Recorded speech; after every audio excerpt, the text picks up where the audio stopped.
From China with Love, I'm going to be sharing with you the main differences upon my perspective that I discovered from being in Shenzhen 2014, meaning 10 years ago when I was there, as well as being in Shenzhen 2024. Also, I was in Shenzhen April and May of 2024, just a few months ago, and I discovered a few very big differences which I would like to share with you guys, as well as let me know in the comment section if you are in Shenzhen at this very moment and you have been there for the past 10 years or so, which are for you the main big differences that have been occurring during all these years. So just for having a bit of a context, I was a student in Shenzhen University. I graduated from there with a bachelor's degree. So basically, yes, I was living there a long time ago, as well as for a long time, a period of around 11 or more years. Overall in China, I was for about 13 years in Beijing and Shenzhen. So let's start the video with the main big difference that perhaps it's also anywhere else. I saw that there was a lot more population now. It was more crowded in regards to, for example, the walking pedestrian streets. Usually they were very wide and comfortable to be walking on.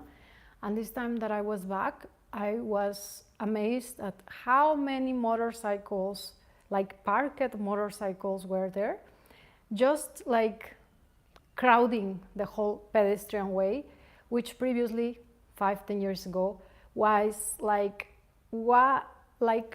wholly, solely for the pedestrian use. I wasn't, this time I went back, I was in Shenzhen, Jiangsu and Guangzhou, but I was not in other cities, for example, Beijing. I was living in Beijing as well more than 10 years ago, and I do remember that the beauty of being walking around the Chinese cities was that, wow, the streets are so wide, you can walk very comfortable, seriously, you feel so safe compared to, for example, streets in Latin America, let's say Mexico, because we're going to be talking more about in this channel about our Mexican culture, economy, business, mindset, etc. In Latin America, usually, we are considered North America, but let's say in Mexico precisely, streets are not wide enough. So in that regard, let's say you are walking in somewhere around, not considering the main three big cities, which are Guadalajara, Monterrey, and Mexico City, somewhere elsewhere, usually streets are very narrow. So therefore you will feel not safe enough because it's so narrow, and of course any car or any accident can occur anytime, and you feel like there's not enough space, even so at some point, for coming and going way of two persons. Sometimes it's just one person solely. So this was something very noticeable now that I went back to China, because I used to love being around Huaqiangbei, the electronic district around, which is, what is the district? I forgot. Luohu, I forgot. What is that district? Huaqiangbei. Anyways, this CBD, I used to live in Ganxia, so I usually would go walking from Ganxia to Huaqiangbei, and I love the walk. But this time I found out that walking was very annoying. I mean, last May or in April, because the main reason was that there were so many motorcycles packed there that it was very hard to walk. And not just that, the space for the pedestrians was already very narrow compared to the whole parking space that those motors were taking, as well as these motorcycles were also crossing in the same space that the pedestrians were using. So it was so uncomfortable at times, they were just knocking the klaxon, how to say, pee pee pee, and you will be oh, someone is coming from behind, so you have to move from time to time, all the time. So this was very uncomfortable. I didn't find it any Previous to that, walking in China was amazing. So this was my experience. I'm off to Beijing in April for my first time in China. The adventurous blogger. Wow, great! This is your first time in China. Oh my God. Well, I used to love Beijing more than 10 years ago. You will have a great experience. April is a great season to visit China. To visit anywhere, Japan, like it's summer, it's my birthday, it's the best month of the whole year. Who does agree with me? I love April. April is just, is it April your favorite month? Let me know. So this is what I noticed. It was very cramped with this motos park there. And why is this so? Of course, because of the increasement in population, like, you know, people going from villas to the cities for bigger opportunities, as well as like, you know, studying university, working afterwards, having some startup, being entrepreneurs in the city of Shenzhen and other cities. It's getting so packed with people. Like usually, like 10 years ago, it was not like that, of course.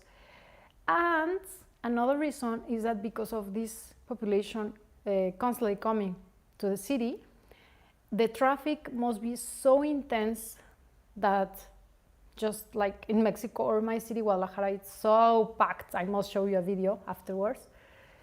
That they are kind of solving the problem of not being in the traffic, you know, going to work, etc., by using the motorbikes, which usually are electric, or usually this is another thing, another point, but they use this in order to avoid being on traffic, avoid traffic jam, avoid peak hours.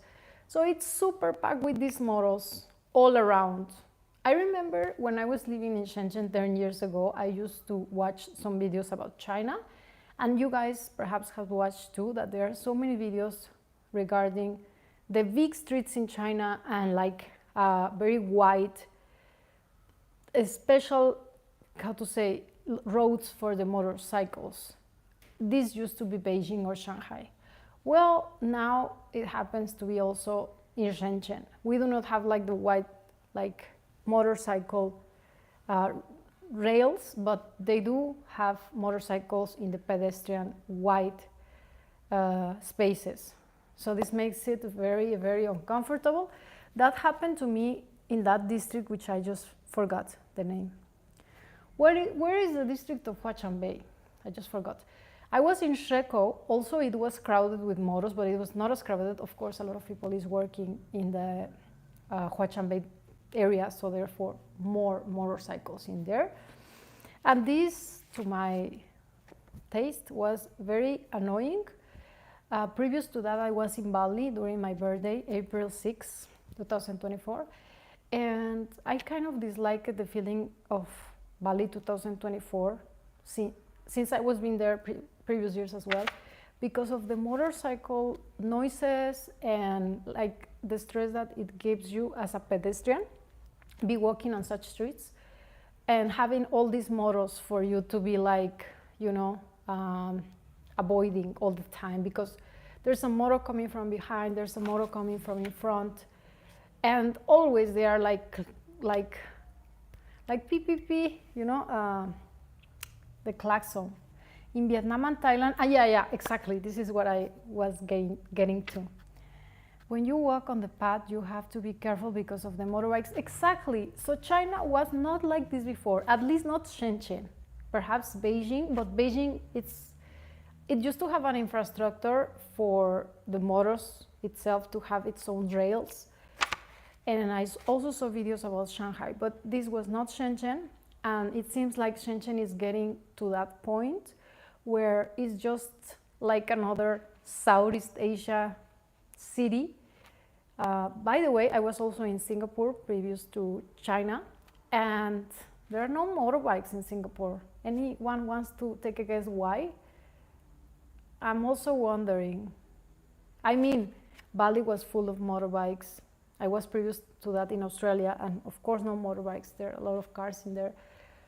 But it's just getting so packed with this motor culture, just like here the adventurous blogger mentioned, Vietnam and Thailand, is the same. So you can understand the feeling that I am trying to transmit, communicate. It's just uncomfortable. You feel like a tourist in such cities when you're walking, like, well, just like another packed, cramped, like Southeast Asian city, you know, it's like such. Nothing wrong with those cities, but it just gets to be annoying to be in such feeling of everybody's rushing and everybody's like trying to go their own way the fastest they can. Because, you know, one of the reasons is, of course, they purchase these vehicles instead of like having cars to avoid traffic jam. Parking lots, they must be expensive. It's very hard to park in China, as well as like just going around the city, it gets very troublesome if you have a car to get parked. Distances also, if you are working on the market, like let's say Huachanbei, usually people is living around that area, in that district. Which is the district? How can I forget? I live in Shekou, I live in Nanshan, and I live in this district. Which I don't know why I am blank. Anyways, so usually people will be living nearby the area. Therefore, they have these electric motorbikes, which they can use to travel to their like work spots in the markets, near the markets. That is one reason. The second reason is that delivery, it's crazy now all over China. You guys must have watched, or I don't know if you watch or not, those videos about the delivery guys going everywhere, anytime, anywhere, like all the time. So they have created even like, you know, cross bridges for special, with special race for the motorbikes. Not like for delivery, but delivery now is using them fully because there are a lot of delivery guys. Since COVID, delivery business increased like by folds. Just like in our countries, let's say here, I also get Uber Eats now. Not that often because, you know, I'm a vegan and it's quite hard. There are not many choices. Even in China, there are more choices, you know, than Mexico. Anyways, the subject is that delivery, it's a hype there. Everybody's ordering food, breakfast, coffee, whatever. They have all the time these big offers for you to order and get discounts, get Meituan, like group orders, whatever. So they have a lot of delivery all the time. Therefore, these pedestrian streets and streets, whatever, they are full of delivery motorbikes. In Vietnam and Thailand is the same. Okay, hello. I believe Singapore has a strict policy on motorbikes and hiked in general. Not many old cars about like the other Southeast Asian countries. Exactly. I also, yeah, you're right. Thank you for the insight, adventurous vlogger. So right. So what do you guys think? I am believing that if it gets to be like such, you know, uncomfortable, annoying situation, perhaps China will also. I don't know if it does at the moment, but maybe it will need some kind of a policy because it's just annoying. But I do also believe that it's not as easy because if the kind of population that is living in the city is that huge, then they cannot make them have cars if that's going to be a big problem with the traffic jam. And if the already public transportation as buses or like metro, subway, it's not enough. So maybe this is just kind of a side solution for the moment, but the reality is that it can get to be a very big problem. You know, when you go to a city, some cities are like polluted of noise, polluted of like visually polluted. You know, it's not aesthetic because they have graffiti or, you know. So every city has its own like aesthetic or like ambience, color, cleanness, just like Singapore. Shenzhen, when I landed in Shenzhen and for the first few days, I was feeling the aesthetic of Shenzhen from 2014 changed. Not for the better. I'm not criticizing. I love Shenzhen. It's my favorite city in the whole world because I studied there. It gave me so many chances. It gave me you guys. I am here sitting in Mexico, just connecting with amazing people all around the world because of that. I love Shenzhen. But for my taste, and many others perhaps, it's just getting really,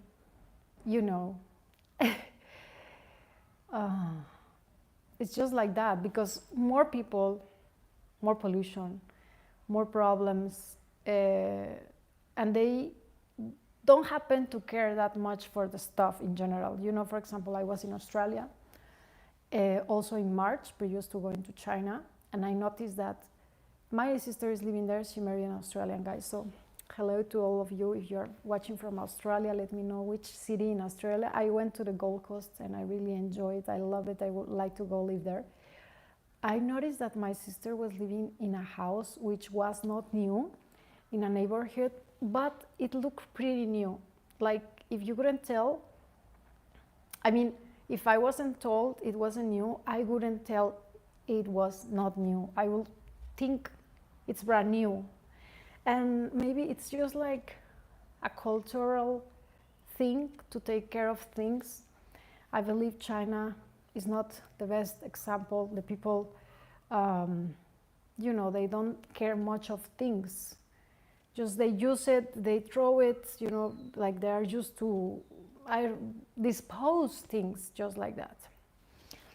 So I think the city doesn't look as polished, brand new. Of course it doesn't after 10 years, but I was there for the past, I arrived to Shenzhen, it's gonna be almost 20 years ago, by the way, just because COVID happened and I stayed here, but that was when I was 21, now I am 37, so it's gonna be around almost like, let's say 15 years ago, almost 20 years, 2 decades, and Shenzhen is like 40 something years old. So I enjoyed and I was very pleased to be part of the evolution and development of the city. And when I was there, I was just amazed by it. Like the aesthetic of Shenzhen, the vibe was very shiny, very brand new, very polished.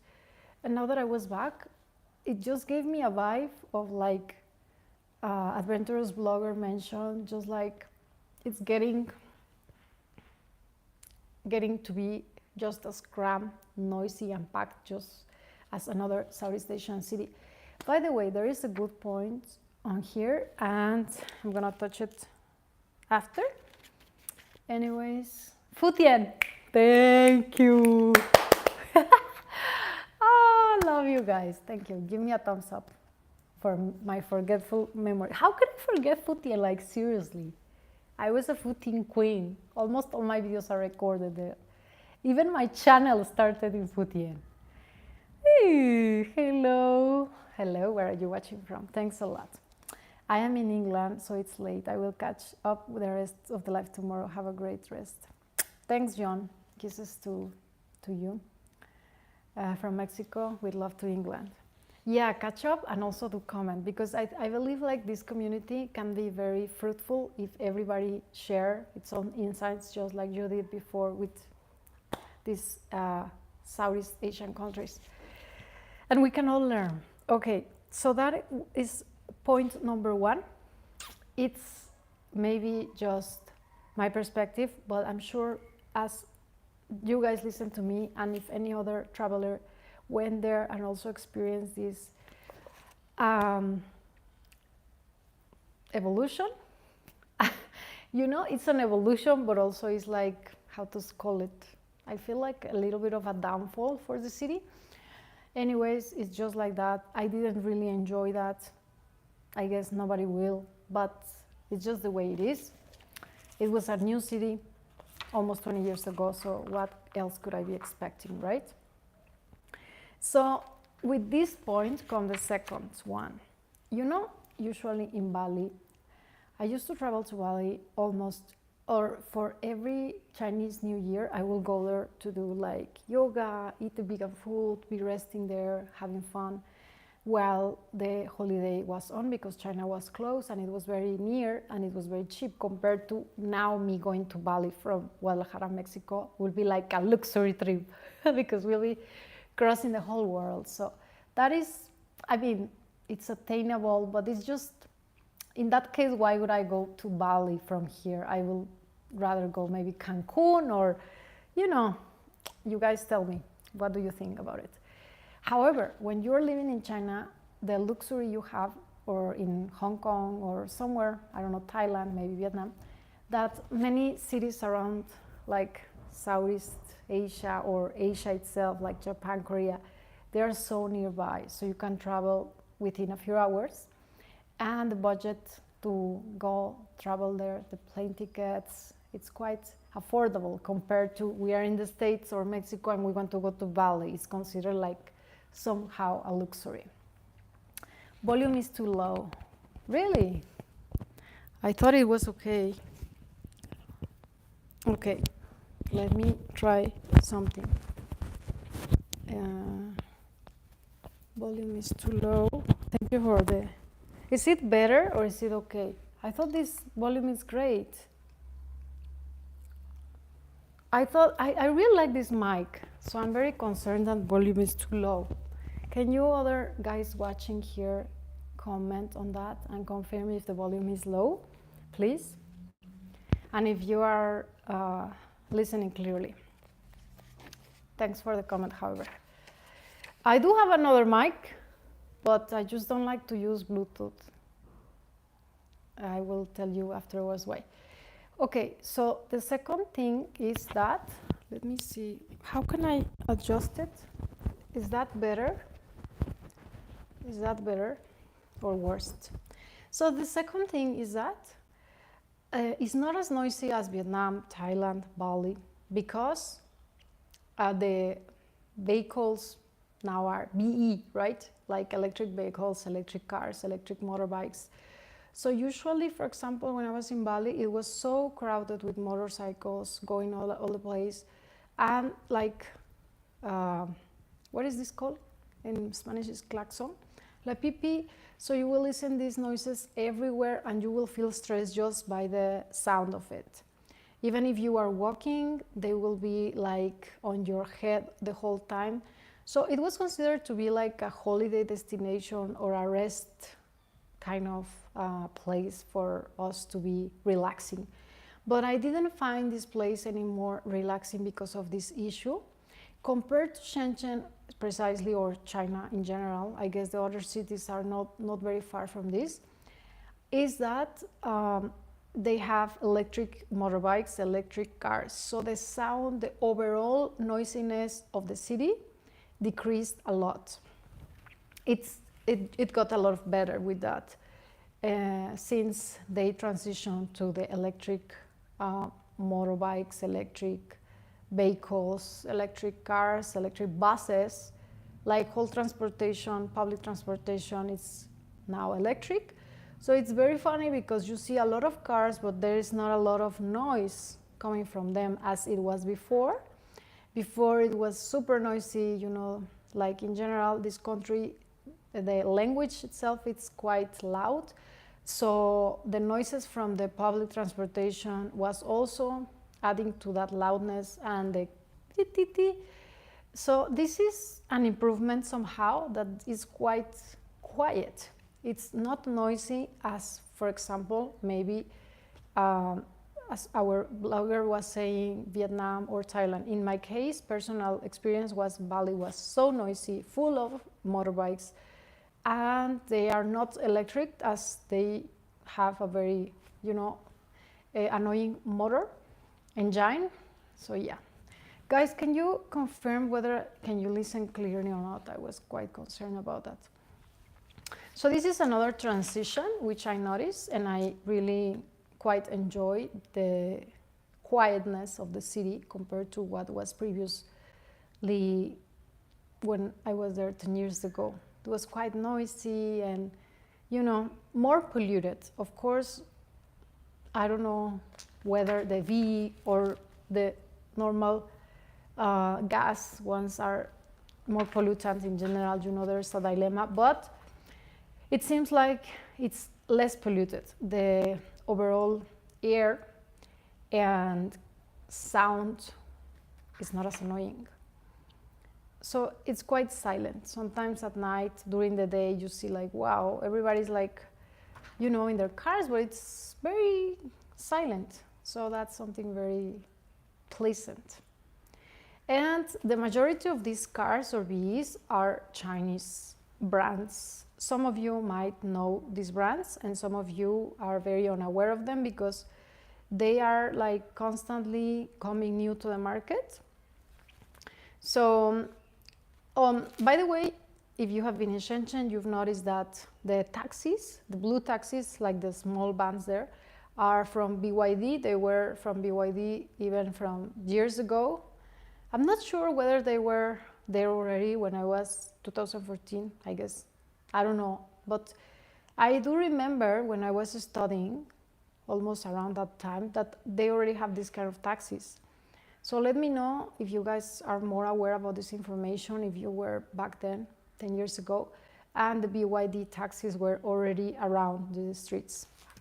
So I remember when I traveled in these BYD taxis, I was just like, wow, they are so comfortable, they're amazing. I mean, like 5 or so years ago.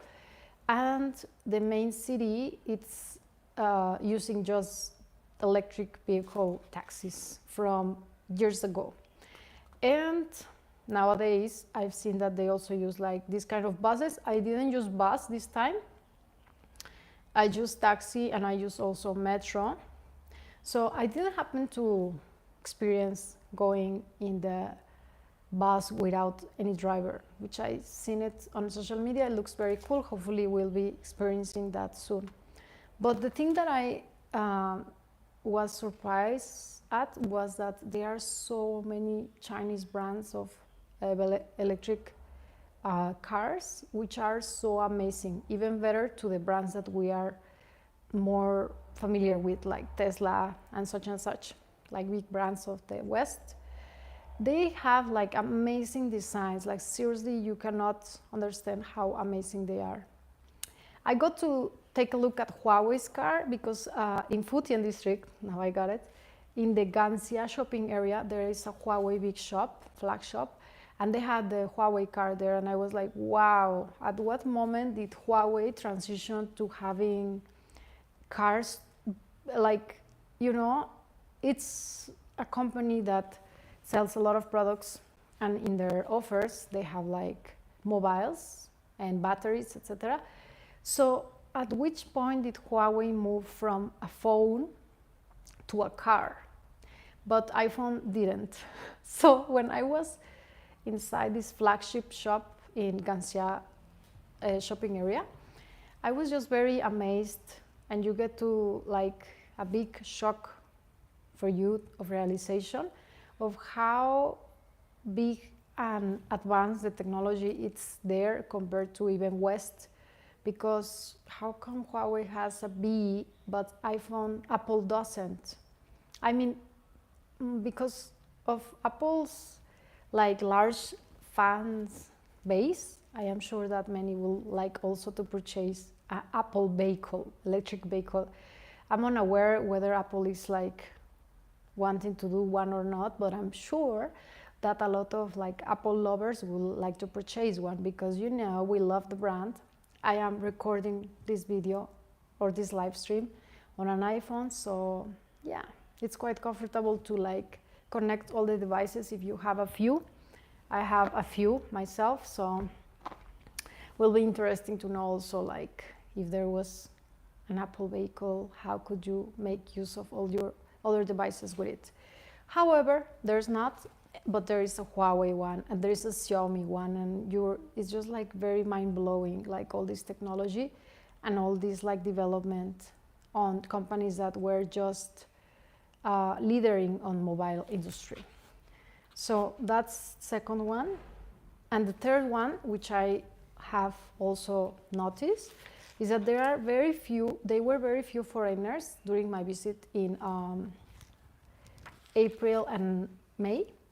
So I was in the Sheco area and I saw two foreigners, which perhaps will not be watching my video, or maybe yes, I don't know. And they were so amazed with me. They were like, wow, you are a foreigner. Guys, by the way, if you are enjoying, give me a thumbs up and let me know if you listen clearly and see the image clearly, if I'm looking good or not good. So they were very happy and surprised to see me there.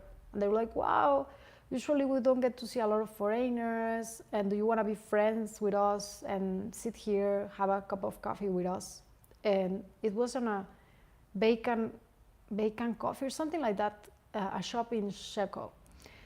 So I sat down with them and I just recall and remember all my memories of 10 years ago when it was 2014 and I was in Shenzhen as a student.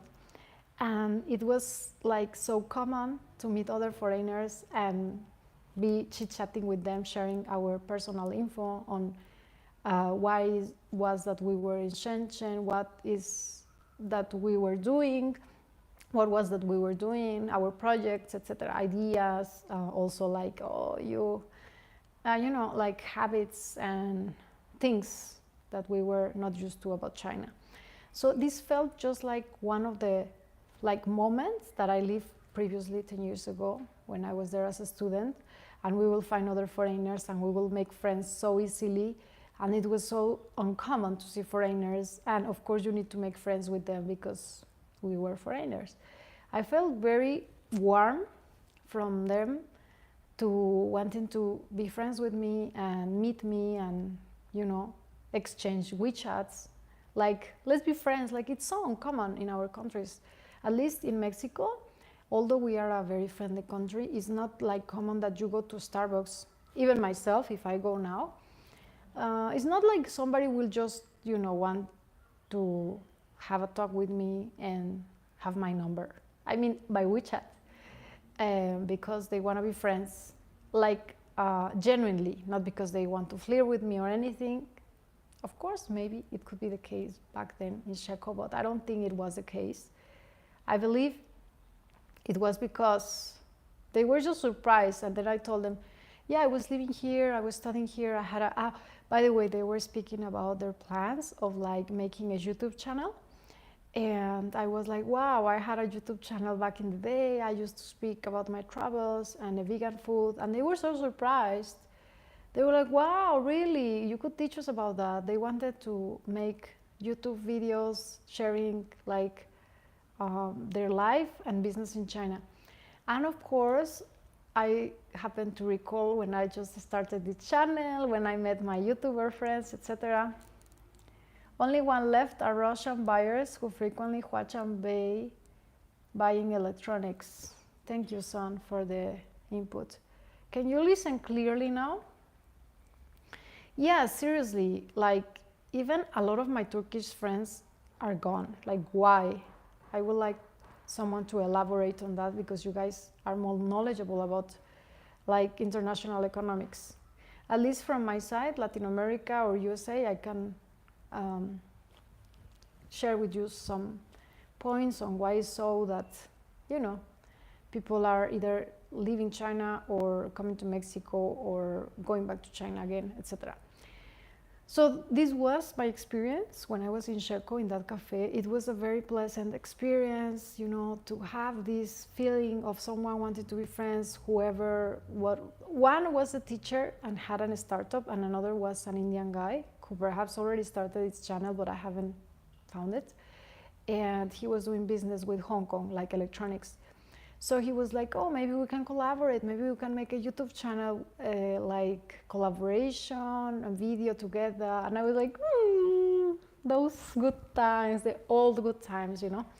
A lot of you guys met me or got to know me because of other YouTuber videos, which I am very thankful to.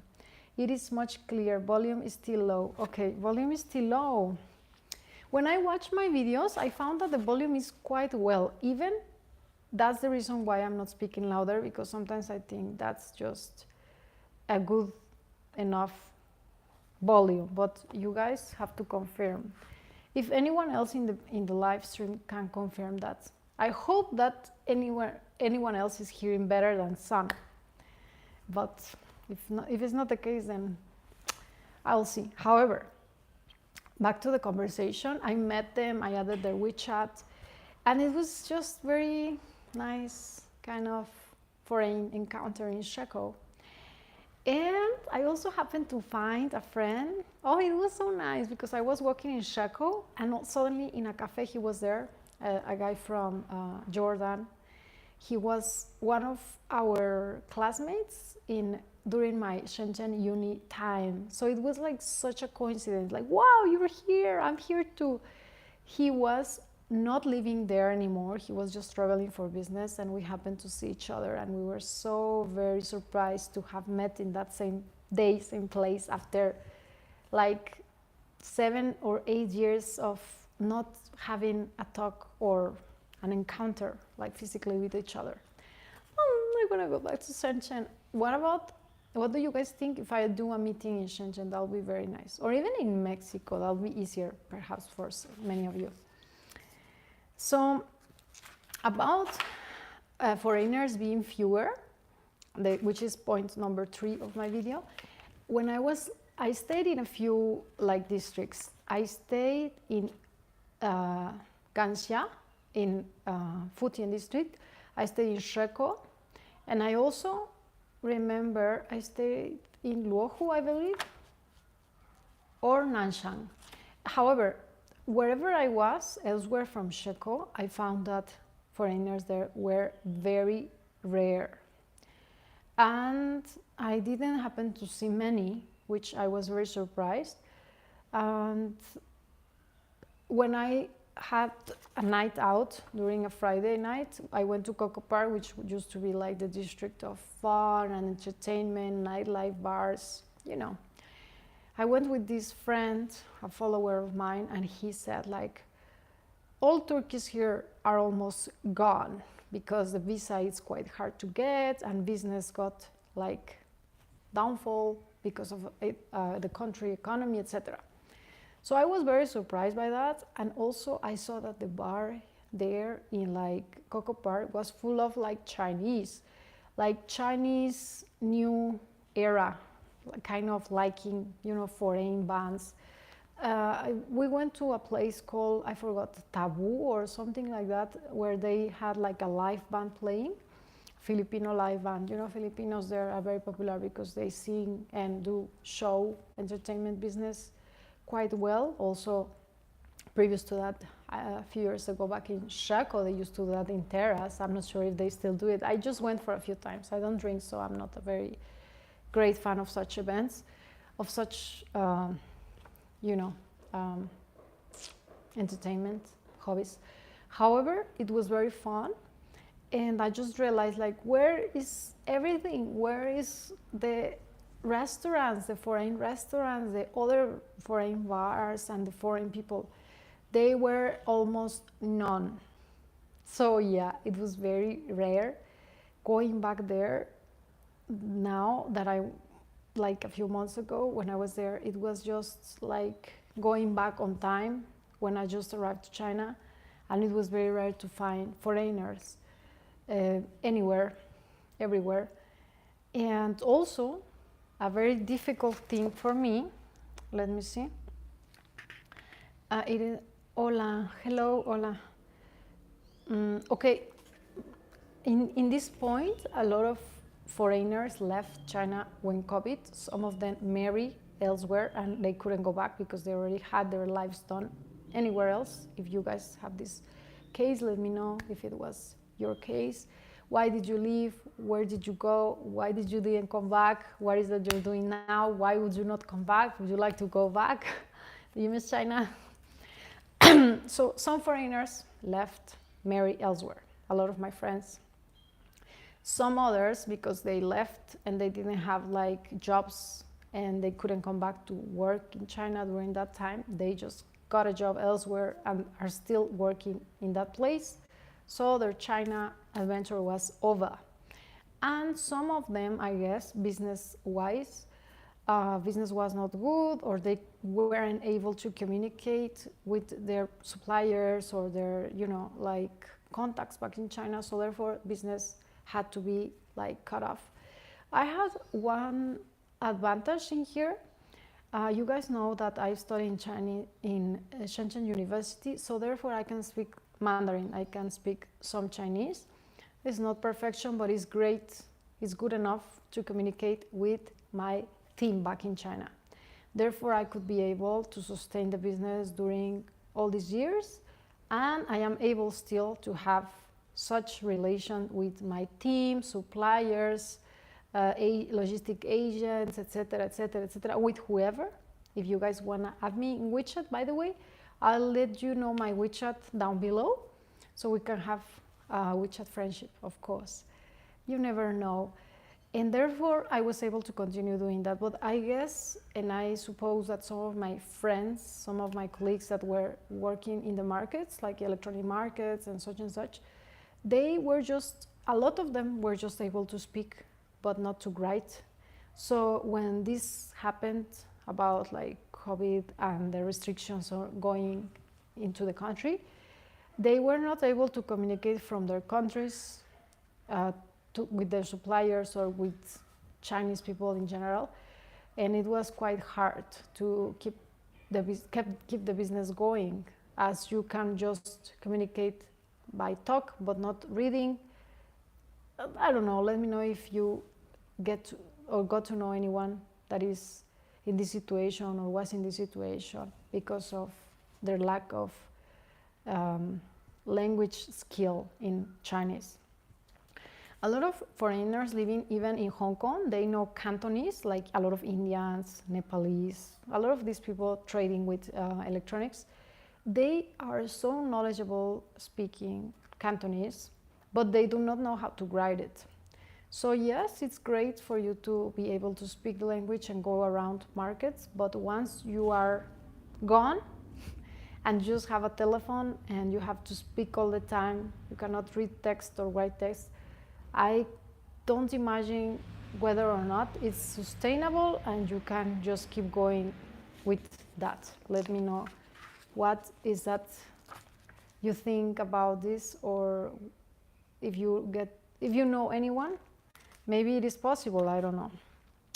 So about immigration, and that there are few foreigners in China, so a big part of these foreigners took a leap to Mexico. So we have, like seriously, there's this guy, which perhaps you know, which is called Kuaijo, Chinese Made Easy or Chinese Easy, it's his channel. And he was teaching Chinese in China for foreigners. He's a foreigner, American guy, and he left China and now lives in Mexico, in Querétaro, a beautiful city here. He loves it here. Why does he live here? Why would people come here? I don't know, guys, let me know. Maybe food, maybe prices, development. I mean, Latin America in general, it's liked by many because of our friendly people environment, but so many countries apart from Mexico are not as developed as Mexico. And I believe in Mexico you have the infrastructure and enough services to be comfortable, not in lack, and also enjoy nature, great life, blue skies, sunny days, not like in Ningbo, in the case of China, which some of the cities are always living cloudy, dark, gray days because of the pollution. So I saw that was one of the cases of my friends moving to Mexico. Another case was Julia Gama, which was the Vice Miss Universe in 2020. I also met her during my trip to Sanya. They invited her with Kuaijo as well.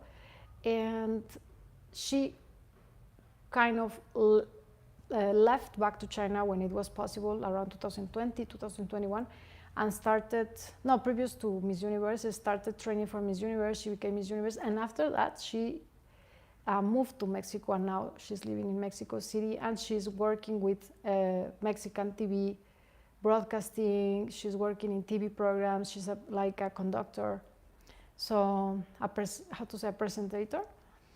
So I'm very amazed. She loves it here. I met her there, and she is now living in Mexico, as well as that guy from America, which was teaching Chinese. So these are two examples of very different personalities who are now living here happily. I don't know if ever after, but they are in Mexico quite comfortable. If you guys know any other friend or colleague also left from China to Mexico, why is he or her staying here, or why is he or her came here, let me know. But it's very attractive destination nowadays, especially for Chinese. They contacted me yesterday like, hey, Mexico is getting so hyped, it's getting so hot for the Chinese suppliers, maybe we should have some cooperation. So we have a very attractive offer for foreigners in general, I guess. Okay, this is number 3. By the way, there is another aspect, another point is that a few friends that were living in China, in Shenzhen specifically, left China and are living now in Hong Kong. Whether Hong Kong is China or no, you decide, but they are staying and living permanently now in Hong Kong, and they prefer it there because of the international community, international restaurants, international languages. English is like the first language, official language, so it's quite comfortable for them. And the international supermarkets, the international offers of like all kinds of people from around the world. You can also profess your religion there. There's Christians, there's this, there is that. So it's quite amicable, like friendly for anyone and everyone. And by the way, Japanese student. I was in Hong Kong after China. I left Shenzhen and I went to Hong Kong for a week, and I really, really liked it. Previous to that, I was always traveling to Hong Kong. You must have watched my videos. They were always like vegan in Hong Kong, this in Hong Kong. So I got to spend some time in Hong Kong, but this time I got to spend like 10 days and I really love it.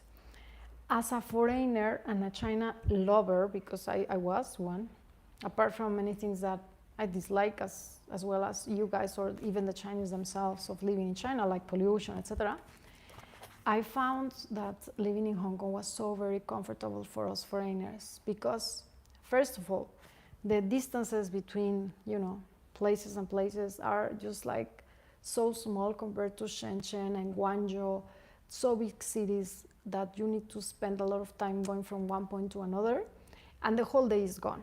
Of course, that's a benefit of living in those places because you get to have like a wide variety of options, activities, shopping malls, etc. But I found that living in Hong Kong was very convenient in regarding of traveling from place to place, as well as like the international food. I was just really not having a good time in China. I'll tell you why in the comment points, but this was one thing. I found a lot of vegan restaurants, a lot of international food. I love that they can speak English, although I can speak Mandarin, but the vision of the people living there is just different from the perspective of people living just in China and not having like an open internet or an open cultural mindset, just like the Hong Kong people, right? Supply chain diversification requirement of Western countries and corporations. What is that?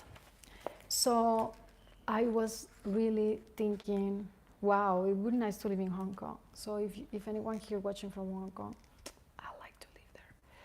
So the culture there, it's like very pleasant. You just melt in them and you are not anymore like why, like if you were in China the whole time, you are a foreigner. You never leave the like tag of being pointed as a foreigner. Whereas in Hong Kong is different. You are there, just like the Indian is there, just like the Turkish is there, just like the whoever, Russian, whatever is there. So it's more friendly environment for you to melt and mix in that international pots of community. I love that they have international supermarkets so you can get whatever you want. the ambience of like restaurants, bars is just my vibe, more like the Chinese environment, which is like getting drunk until late during the streets, KTV, loud music, young people having fun in such bars or like clubs. Here it's more like a fine etiquette, which I love, by the way. Jazz. I got to go to the Rosewood Hotel, to a jazz bar, which I really enjoyed, as well as Peninsula and such and such. Anyways, there is one downfall to living in Hong Kong, or many perhaps, but one of the biggest downfalls is rent. There is super expensive compared to China. You know, spaces are so small, and therefore I've heard it's not as cheap, and it can get really difficult to be living in such reduced spaces. Fourth point is that a lot of restaurants were like closed now that I went back to Shenzhen. I had my vegan favorite restaurants, which I also recorded for the channel. Some of you even still ask for them, that you want to go there, and they're gone. There was a restaurant in Luohu, there was a restaurant in Shako, both of them closed. There was a restaurant, my favorite one in China, in Yanshuo City, closed. Why? Because during COVID, they were not sustainable enough, since they were, the Shako one was in a foreign area where there were not many foreigners, and the Yanshuo one as well was living out of like foreign tourists. So it wasn't sustainable, as the owner told me. I was speaking with some Indian restaurant owners in Yanshuo, and they were telling me like, no, that vegan guy left because the restaurant was not doing well. We survived, and we are also hearing that other owners are coming back. So I guess now that China it's open again, people, some of them will start going back, or some new ones will arrive. What is your case? Would you like to go back, or will you be new in China because you haven't lived there? Would you like to go there? I have my own thoughts. I will let you know in the end of the video. And what else? So a lot of foreign restaurants were closed in the whole city, and it felt like very Chinese and very uncomfortable for me, because as you may know, I do not eat meat or animal products, so it was very hard for me to, apart from the Buddhist vegan restaurants, if you want to go to foreign restaurants, they were fewer, much fewer than they were a few years ago when I was living there, because they didn't survive, because the owners left, because whatever reason, there were many fewer foreigners, so business couldn't keep going. And the vibe that there are fewer restaurants in there really affects the whole city environment. Just like, for example, there are so many foreigners living in Guangzhou, and one of the big aspects of that is that there are a lot of different cuisine offers, like Lebanese cuisine, Turkish cuisine, this, that, and it's so comfortable to be in that city, because you can get to eat whatever it is that you want, because they have a lot of different cuisines. Compared to Shenzhen, it's not the case. Shenzhen, it's very lacking and such, and that makes it not so comfortable, not so foreign friendly. If you are not a China food lover, or if you don't want to be eating Chinese food always, of course, if we live there, we can get to experience to be cooking by ourselves, but you know, during the weekends or a night out or whatever, you want to get to go and eat something in a nice place that you enjoy. And there are very few now in Shenzhen, or in my case, there are almost none vegan amazing options, foreign options, because there are vegan amazing Chinese options. Even Chinese options were closed, as I told you. Luohu and Shoko, my biggest favorite restaurants, were closed. So another thing that I found was that everything was like digital. I went back and my SIM card was not working anymore, because I was out of China for almost 4 years, so it was already expired. As soon as I arrived to China, to Shenzhen, I was shocked because I wanted to get into the Wi-Fi. For example, Starbucks shops around have always Wi-Fi. There's always Wi-Fi also in the shopping mall areas, but you need to log in with your mobile phone number to get the code in order to being able to access Wi-Fi. So if you don't have a Chinese mobile number, and I just had the Mexico mobile number, I was not able to log in to the public Starbucks Wi-Fi, public shopping mall Wi-Fi, public areas Wi-Fi. Everywhere you were asked to give your mobile number for you to be able to access the Wi-Fi. So this got in my nerves because I didn't have like, my Mexican card didn't have like internet there, and everything needs to be relied on internet, like shopping things. I'll tell you what. Maybe this video is getting long. Let me know if it's too long and you like it, you would like shorter videos. But you know, I have a lot of information to share. Okay, so what happened? My mobile phone number was expired, and I was very hungry one day, and I was in Shenzhen, in Huaqiang Bay area. Just singing in with my mobile number is annoying. You guys, give me a thumbs up for having also the same empathy. Okay, so I was very hungry, and I found that there was a juice shop called Hun, which I really love, this new franchisee in Shenzhen, Huangzhou.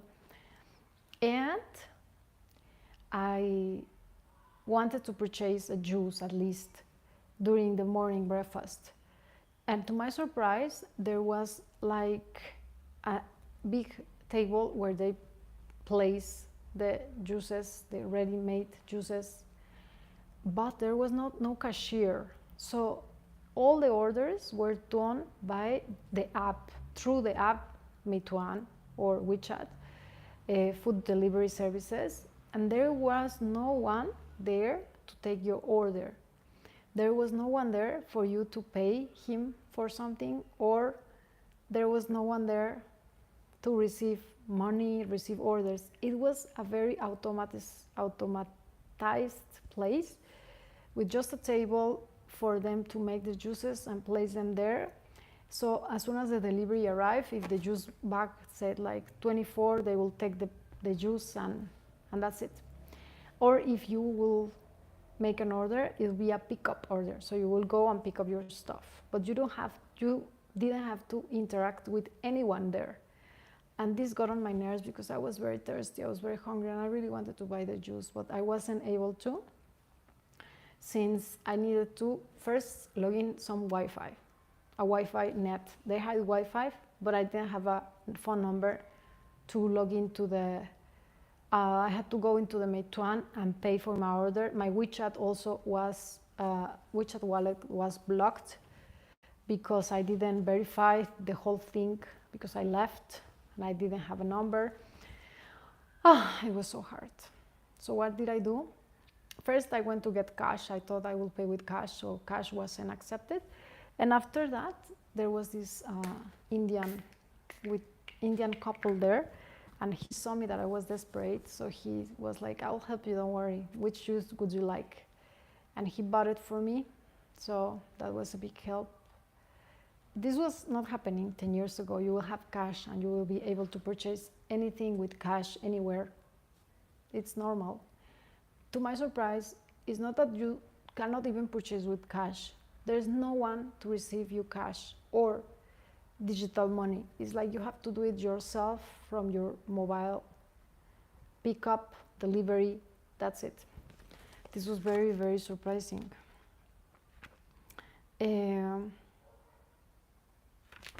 So a lot of merchants there did not accept any more cash. They just wanted us customers to do the order through the apps in like digital money. Like very, very few wanted to accept cash. What do you think about this? For someone that is traveling to China, I found it quite difficult if you don't have a number, if you don't have digital apps like, what is that? WeChat wallet, and the other one, Alipay. Yeah, you have to have those as a must. And they do accept credit cards in some places, like Gaga Cafe, Starbucks Cafe, maybe McDonald's. I'm not a McDonald's consumer, but just like in big, you know, these franchises or big international kind of shops, usually in a Chinese shop, Chinese like somewhere, even 7-Eleven or such like convenience stores, they wouldn't take your card, so be aware of that. And yeah, most of them sometimes will accept cash, but they don't have change to give me like the coins. They will be like, can I give you WeChat money? Can I give you Alipay? Very surprising. And this was quite amusing and annoying at the same time, because it's super convenient to do everything through your app, but also it's super annoying if you do not have Wi-Fi, China number, and you do not know Chinese, and you have to go into the app to order your stuff, pick up, delivery, and yeah, you do not have WeChat wallet or Alipay. Maybe I should do a whole chapter about this experience, hopefully in another video. I'm in top up. Yeah, top up. Okay. Yeah, top up. So these were my main points going back to China after 10 years of living there previous to that. One, just as a summary, it was very crowded, and these crowds bring new problems like traffic, motor pollution. And second, that they are mostly VEs in Shenzhen and it's very quiet, which is a like. Third, there are very few foreigners compared to previous years.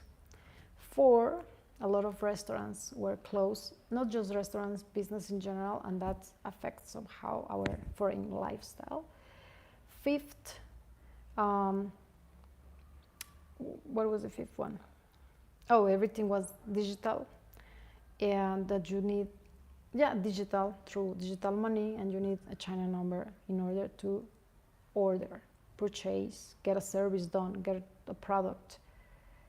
By the way, also, for example, I was traveling in the speed train. They do not need, you don't need any more the ticket. Everything is digital. So this is nice, but it also can get in your nerve if you do not know Chinese and you have to purchase yourself tickets. So yeah, basically that's the video. That's a wrap up. Thanks a lot for watching. And if you, please give this video a thumbs up. It's an hour long. I myself think it was a great video. Perhaps my language needs a little bit of fluency improvement, but hopefully you had understood and enjoyed it as well. Kisses from Mexico, and see you on the next one, okay? Let me know in the comment section which other subjects would you like me to talk about. Also, there is like a survey on whether you prefer lives or recorded. You see, I did this live and I love that some people came in and did some sharings, so we could all have more fun as a community interacting. I feel I'm not recording 1 hour long talking to the camera, I'm talking to someone. So in my opinion, maybe lives are more fun. So the sun just came down, as you can see. It's not anymore, it's not bright anymore. It was perfect. Eee, thank you. Kisses to the world. See you. Don't forget to like this video. Let me know where you're watching from, and also comment on such topics which I mentioned, please. And also suggest future videos.